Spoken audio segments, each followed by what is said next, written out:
Hi! Welcome to the SATEL Smart vlog channel. I am Luisa. Previously, I showed you a new family of SATEL devices, the smart and safe system called BE WAVE. If you haven't seen the episode yet, you can click here and catch up. Today, we'll go one step further and from the wide range of BE WAVE products, we will select devices that match the specific comfort and safety requirements of a particular object. This episode will be done from your perspective and I will be one of you, that is, a user of the system. All I know is what my home looks like and what smart home functions I want in it.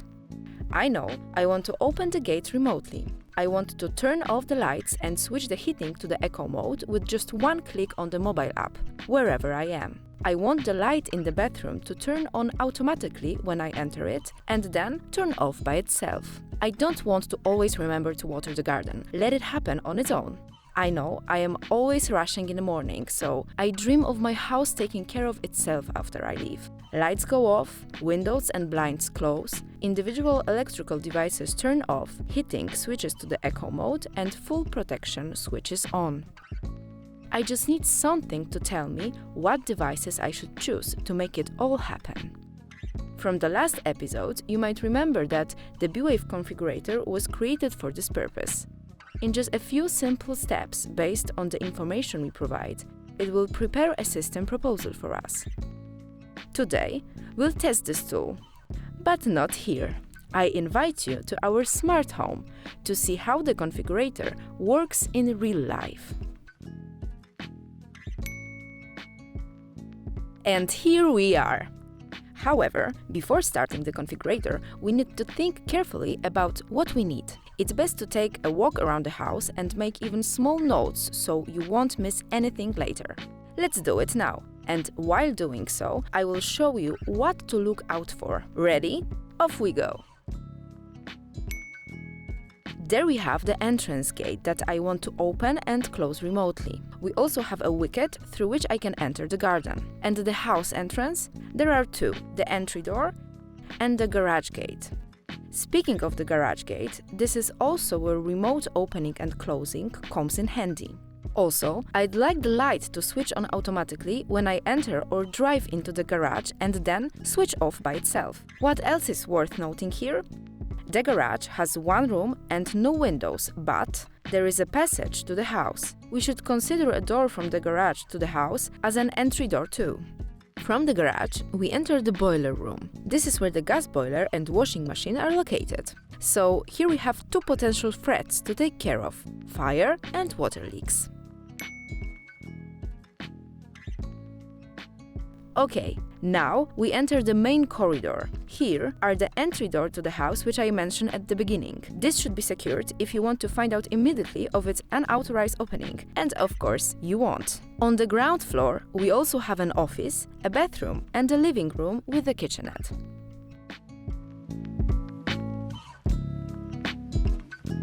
Pro tip: there should be at least one motion detector in each room with a window.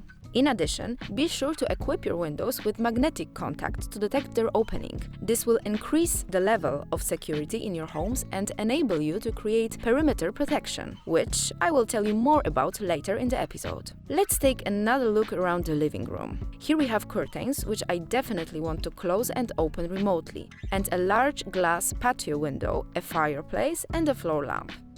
In the kitchen, there are a dishwasher and a sink, which increase the risk of flooding. Let's put it in my notes. Okay, shall we go upstairs? Follow me.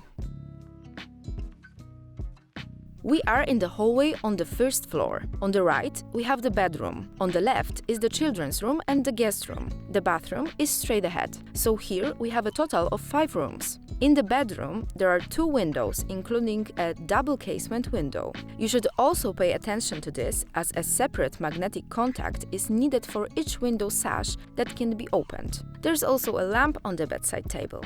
In the children's room, we have one window and a lamp that my son often forgets to turn off before he leaves for school. A smart plug would be useful here so I can switch it off from the app, even if I'm not at home. We have one window each in the guest room and a bathroom. Remember that the bathroom is a room at increased risk of water leaks. A flood detector will come in handy here. In the hallway, there is another staircase leading to the attic. The attic has 4 windows, which we previously fitted with electric actuators. This will allow us to open and close them remotely using the BE WAVE system. Let's go back downstairs and take another look at the garden. As you can see, we have outdoor lighting here, and I would like it to turn on by itself at dusk and off at dawn. I also absolutely want to automate the sprinklers so that I no longer have to remember to do the watering. And let's remember to protect the property itself, for which we should use outdoor motion detectors. In this case, at least 2, to keep an eye on the sides as well as the front of the property. Do you remember the garden wicket I mentioned at the beginning? Don't forget that this is a kind of door, the opening of which must also be controlled. It is also a good idea to secure the fencing around the house to protect the property at the first line of entry and detect an intruder even before they get into the house and do damage. So, make sure your system includes outdoor curtain detectors to provide external perimeter protection.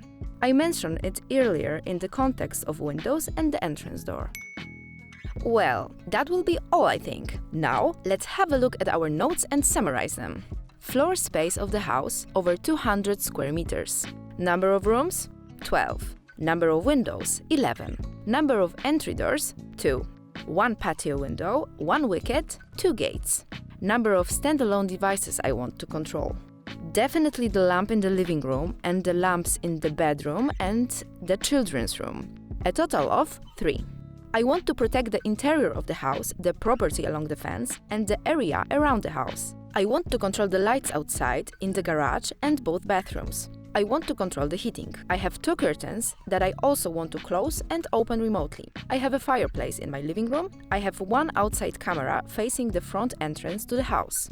Okay, I think we're well prepared. Time to start the configuration.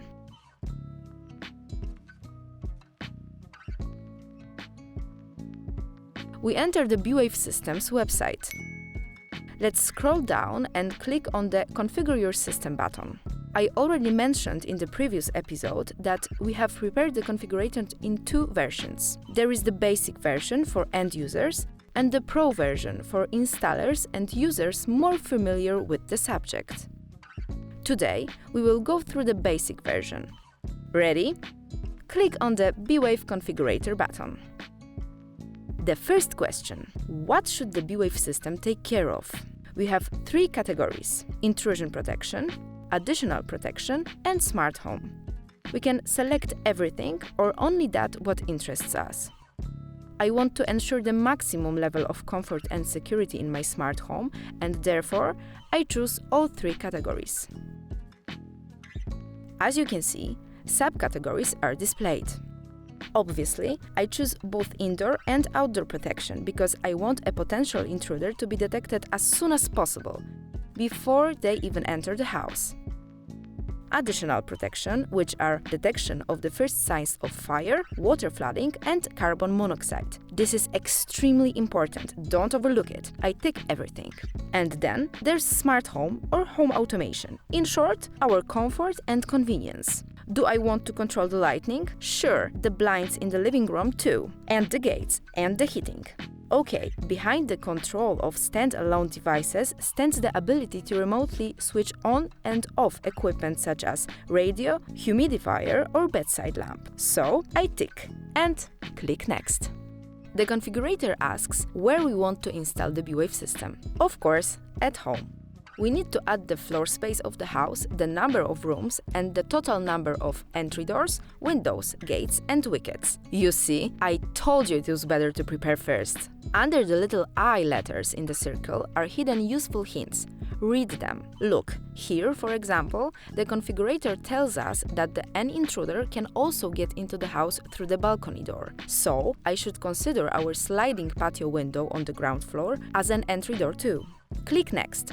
Another question concerns the control of the system. The configurator tells us that the BE WAVE system can be controlled using the app and key fobs, and asks how many key fobs we need. It's simple, one for me and one for my husband. I click the number 2 and go to the next step. Oh, this is an important question. Here, we select the heart of our system, which is the hub. There is a choice of Smart Hub and Smart Hub Plus. Here we can clearly see how they differ. It is about how we are notified of events. The Smart Hub will send us push notifications to our phone. On the other hand, the Smart Hub Plus will notify us what is happening at home in 3 different ways. In addition to push notifications, it will send us a text message and call us. I would like to be 100% sure that when something bad is going on in my home, I will know about it immediately. Such triple assurance will be provided by the Smart Hub Plus. Click. The next step, event signaling. I need both sirens. I choose the outdoor and the indoor one. And a final question. Why do you want to install BE WAVE? We can choose a number of answers here. I want to implement smart home functions, but I also want to protect myself better against random events. And you? Let us know in a comment below the episode what is your reason for installing BE WAVE. And look at that! The configurator has generated a list of devices for us. Let's see what we have here. There is the Smart Hub Plus. We also have 12 motion detectors, 1 for each room, 17 multi-purpose detectors.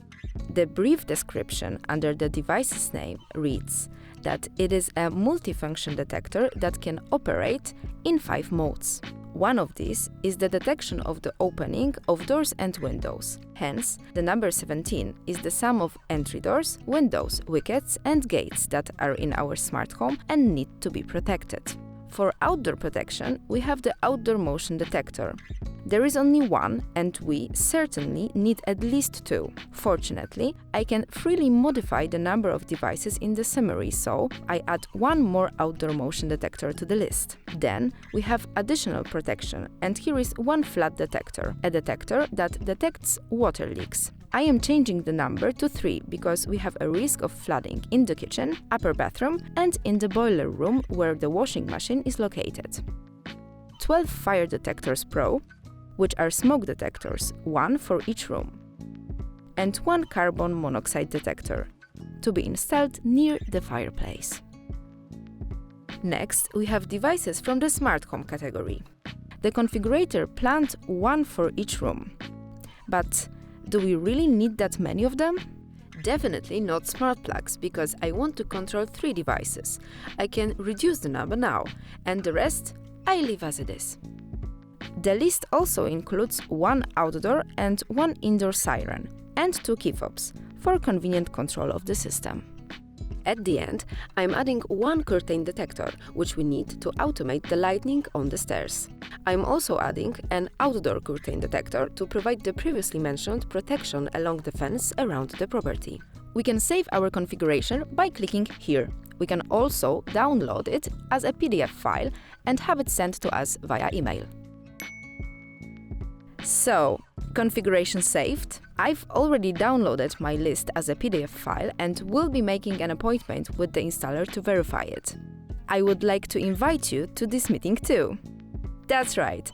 In the next episode, I'll be joined by a special guest with whom I'll discuss the BE WAVE system for our smart home. You'll see what questions you should ask the installer during the meeting. Perhaps you will also get inspired by some features and devices you haven't thought of before. See you soon! Bye!